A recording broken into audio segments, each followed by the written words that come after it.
Hello everyone, कैसे हैं आप सभी लोग। आशा करता हूं आप सभी लोग एकदम बढ़िया होंगे। आज आप लोगों का ग्रुप 1 का पेपर नंबर 8 कॉस्ट अकाउंटिंग का कंप्लीट हो चुका है। जैसा कि आप लोग जानते हैं, हम लोग आप लोगों को प्रोवाइड करते हैं एबीसी एनालिसिस के बाद इन क्वेश्चंस के एमसीक्यू सॉल्यूशंस और साथ ही साथ पेपर का पूरा ओवरऑल रिव्यू। आज के पेपर के बारे में अगर मैं आप लोगों से बातचीत करूं तो आज का पेपर बहुत इजी पेपर आया है कॉस्ट अकाउंटिंग का। डेस्ट्रक्टिव क्वेश्चंस के बारे में भी बात करूंगा। पहले हम लोग बात कर लेते हैं एमसीक्यू के सॉल्यूशंस की। तो जो फर्स्ट क्वेश्चन है, उस फर्स्ट क्वेश्चन का एकदम करेक्ट आंसर डी है। राइट, अपॉर्चुनिटी कॉस्ट को ही बोलते हैं कॉस्ट ऑफ बेस्ट अल्टरनेटिव। इस एमसीक्यू के अंदर मैंने बहुत सारे क्वेश्चंस ऐसे देखे हैं जो कि फाउंडेशन लेवल तक के क्वेश्चन है। जैसे क्वेश्चन नंबर 1 फाउंडेशन लेवल का ही था। क्वेश्चन नंबर 2 का करेक्ट आंसर होगा C, weighted average method. Question number 3 again foundation level का क्वेश्चन है जिसका आंसर होगा ए। नेक्स्ट अगेन फिर से हमें यहाँ देखने को मिल रहा है फाउंडेशन लेवल का question. What does cost accounting standard number 15 cover? Selling and distribution overheads. उसके बाद क्वेश्चन है आप लोगों का question number 5। What does cost accounting standard 11 emphasis regarding the treatment of abnormal? तो इसका आंसर होगा B, exclusion from the cost calculations. Next question देखने को मिला related to the royalty, question number 6। Question number 6 के अंदर रॉयल्टी जैसे ही देखा तो एकदम करेक्ट आंसर होगा डायरेक्ट एक्सपेंसेस। नेक्स्ट क्वेश्चन आप लोग देख रहे हैं क्वेश्चन नंबर 7। क्वेश्चन नंबर 7 के बारे में बात करूं तो इस क्वेश्चन का करेक्ट आंसर आपका होने वाला है 5400 बी, एकदम करेक्ट आंसर है। ड्रग मैन्युफैक्चरिंग के बारे में बातचीत कर रहा है, जॉब कॉस्टिंग एकदम करेक्ट आंसर है। अगेन फाउंडेशन लेवल का क्वेश्चन है ये भी। नेक्स्ट क्वेश्चन पूछा गया what is the prime cost for the job? तो इस क्वेश्चन का करेक्ट आंसर होगा आपका बी, 303 रुपी। अब क्वेश्चन नंबर 10 जो ज्ञान सागर क्लासेस के स्टूडेंट्स हैं, अगर इस क्वेश्चन को देखा है तो प्रॉपर उन्हें चीज को समझ में आया होगा कि जो क्वेश्चन नंबर 10 है, इस क्वेश्चन का क्लियर आंसर बहुत बार एग्जाम के अंदर भी मैंने बहुत बार आपको दिया हुआ है। नॉर्मल सा क्वेश्चन है जहां पे एब्सोल्यूट किलोमीटर्स आप लोगों से पूछा जा रहा है। तो इस एब्सोल्यूट किलोमीटर्स का जो करेक्ट आंसर है वो होने वाला है 5600 metric ton, metric kilometers. Question number 11 के बारे में अगर मैं आप लोगों से बात करूं तो उसका करेक्ट आंसर होगा सी।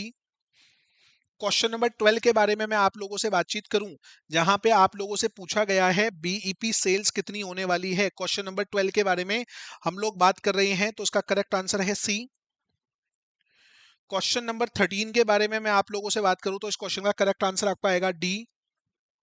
इसके बाद अगर मैं आगे की आप लोगों से बातचीत करूं, fix cost are also known as, एकदम करेक्ट आंसर है पीरियड कॉस्ट।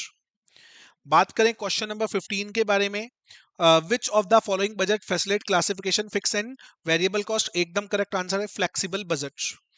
इन क्वेश्चन के बाद आगे की जब मैं बातचीत करूं आप लोगों से, तो यहां पर हम लोगों से जो 2 का ए पूछा गया है, बेसिक कॉस्ट शीट का क्वेश्चन दिया गया है, जो कि पास्ट एग्जाम में हमने बहुत बार करे ये वाले क्वेश्चन। और इस तरीके का क्वेश्चन आप लोगों को मैंने टेस्ट सीरीज के अंदर भी दिया था। क्वेश्चन नंबर 2 बार बार बोला था कि ईओक्यू का क्वेश्चन आएगा डिस्काउंट से रिलेटेड, लेकिन इसके अंदर इसने केवल ईओक्यू और टोटल कॉस्ट पूछी है। बहुत ही इजी क्वेश्चन पूछा। क्वेश्चन नंबर 3 का ए, सर क्या आएगा? अलोकेशन अपोर्शनमेंट आएगा या डायरेक्ट हम लोगों को अंडर रिकवरी ओवर रिकवरी मिलेगी? जब नॉर्मल क्लास में भी क्वेश्चन आप लोगों को करवाया जा रहा था तो बोला था सर इतना छोटा क्वेश्चन 7 मार्क्स में। अब आपके सामने है 7 मार्क्स का एकदम बेसिक क्वेश्चन पूछा गया है, और यही क्वेश्चन मैंने आपको टेस्ट सीरीज के अंदर भी दिया था। नेक्स्ट क्वेश्चन आप लोगों से इंटीग्रेटेड अकाउंट्स की जनरल एंट्री पूछी गई है। ये भी हमारी टेस्ट सीरीज के अंदर ही क्वेश्चन था। इंटीग्रेटेड अकाउंटिंग स्टैंडर्ड से रिलेटेड, इंटीग्रेटेड अकाउंटिंग से रिलेटेड क्वेश्चन है। फोर्थ का ए सर्विस कॉस्टिंग। अब आप ये देखिए, single room, double room, triple room, जो मेरी टेस्ट सीरीज थी उस ज्ञान सागर क्लासेस की जो सेकंड फेज था टेस्ट सीरीज का, सिमिलर टाइप ऑफ क्वेश्चन दिया गया था जिसके अंदर केवल ट्रिपल रूम नहीं थे, सिंगल रूम डबल रूम था, लेकिन ट्रिपल रूम का कंसेप्ट मैंने नहीं दिया था उसके अंदर। सेम टू सेम वही का क्वेश्चन आप लोगों को कॉपी पेस्ट देखने को मिला। उसके बाद 2 आप लोगों से पूछा गया है कॉन्ट्रैक्ट कॉस्टिंग। कॉन्ट्रैक्ट कॉस्टिंग में कुछ सेलेक्टेड क्वेश्चन ही हैं हमारे इंस्टीट्यूट के पास, कुछ ज्यादा लेंदी क्वेश्चन नहीं है, एकदम नॉर्मल क्वेश्चन दिया गया है। क्वेश्चन नंबर 5 के ए के अंदर मैं जब जा रहा हूं तो 5 के ए के अंदर यहां पे छोटी सी प्रॉब्लम हुई होगी, क्योंकि यहां पे स्टूडेंट से पूछा गया है इक्विवेलेंट प्रोडक्शन, जो कि हमने सी कैटेगरी में रखा था कि नॉर्मल प्रोसेस कॉस्टिंग का क्वेश्चन पूछेगा। अदरवाइज इस क्वेश्चन को छोड़ने के बाद अगर इसके बी के पार्ट में आता हूं, तो बी पार्ट के अंदर आप लोगों से पूछा गया है लेबर कॉस्टिंग, और जो इसका बेसिक क्वेश्चन है हर बार वही पूछा जाता है, वही पूछा गया है लेबर कॉस्टिंग का क्वेश्चन। 6 का ए मार्जिनल कॉस्टिंग। मार्जिनल कॉस्टिंग के अंदर वैसे तो 14 मार्क्स के क्वेश्चन देखे जाते थे, लेकिन इस बार क्या हुआ, पिछले दो अटेम्प्ट से हो रहा है 7 मार्क्स के दो क्वेश्चन दे रहा है, एक में की फैक्टर मिलता है और एक में नॉर्मल क्वेश्चन मिलता है।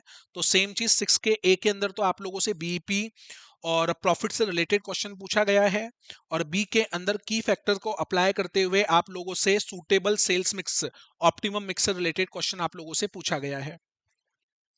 बात करूं सेवंथ का ए, सेवंथ के ए के अंदर वही अपना प्रोडक्शन बजट पूछा गया है और ब्रेक इवन पॉइंट पूछा गया है आने वाले क्वार्टर का।